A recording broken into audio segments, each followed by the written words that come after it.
Assalamualaikum warahmatullahi wabarakatuh. Perkenalkan, nama saya Tamaria, NPM 21060020187. Saya salah satu mahasiswi Universitas Islam Kalimantan Muhammad Arzad Al-Banjari. Di sini saya akan sedikit menjelaskan tentang Pancasila sebagai sumber hukum negara kesatuan Republik Indonesia. Berikut penjelasan dari saya.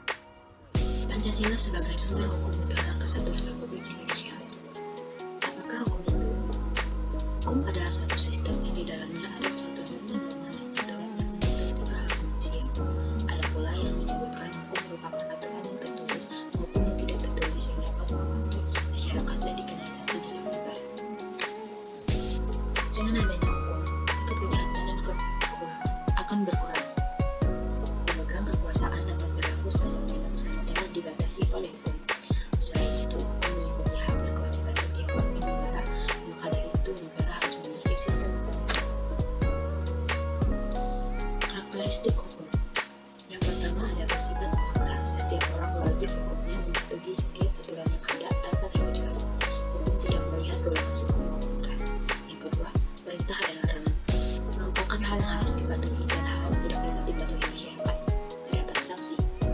Dan yang ketiga, ketika orang melanggar peraturan yang telah ditetapkan, mereka harus mematuhi. Jika melanggar, akan mendapatkan sanksi dan hukuman kepada pelaku yang dapat membuat mereka jera.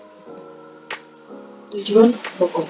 Dengan adanya hukum, kemakmuran masyarakat akan terjamin, pergaulan masyarakat akan lebih tertata, dan menjadi petunjuk atau pedoman dalam menghadapi keputusan negara. Hukum juga digunakan sebagai sarana mewujudkan keadilan sosial, menegakkan pembangunan. Berikutnya, jenis-jenis hukum. Hukum privat mengatur hubungan antara sesama manusia dengan menitik beratkan pada kepentingan yang disepakati. Contohnya, hukum perdata, hukum sipil dan dagang.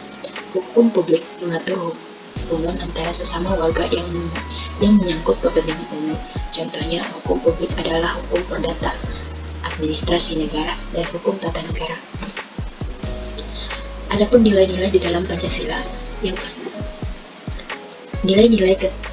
nilai ketuhanan, adanya pengakuan dan keyakinan bangsa terhadap adanya Tuhan sebagai pencipta alam semesta. Yang pertama ada nilai kemanusiaan, mengandung arti kesadaran sikap dan perilaku sesuai dengan nilai-nilai norma dan hidup bersama atas dasar tuntutan hati nurani dengan memperlakukan satu hal sebagai mestinya. Yang kedua, nilai persatuan mengandung makna usaha ke arah bersatu dalam kedaulatan rakyat untuk membina rasa nasionalisme dalam negara kesatuan Republik Indonesia. Yang ketiga, nilai kerakyatan mengandung suatu makna pemerintah dari rakyat oleh rakyat untuk rakyat dan cara musyawarah mufakat melalui lembaga-lembaga perwakilan. Yang terakhir, nilai keadilan mengandung makna sebagai dasar sekaligus tujuan yaitu masyarakat Indonesia yang adil dan makmur secara batiniah dan lahirnya.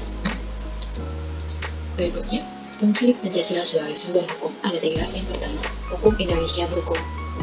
Hukum Indonesia kumpulan nilai-nilai yang harus berada di belakang keseluruhan hukum Indonesia. Yang kedua, sebagai suatu pertanyaan dan nilai kejiwaan dan keinginan bangsa Indonesia. Yang ketiga, ada asas-asas yang harus diikuti sebagai petunjuk dalam mengadakan pilihan hukum di Indonesia.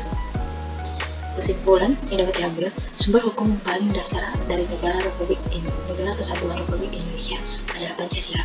Pancasila merupakan pandangan hidup bangsa Indonesia, termasuk hukum yang berlaku di Indonesia. Dengan dasar hukum Pancasila akan tercipta jiwa yang menjunjung tinggi keadilan sosial dan tidak bergantungan dengan norma-norma hukum yang berlaku dan bertujuan untuk mengatur perilaku masyarakat di dalam hubungannya antara masyarakat yang lain sehingga diharapkan mampu menjamin sebuah kepastian hukum itu sendiri. Yang berikutnya ada daftar pustaka. Berikutnya ada profil. Sekian dari saya. Salah dan hilafnya saya mohon maaf. Wabillahi taufiq wal hidayah. Assalamualaikum warahmatullahi wabarakatuh.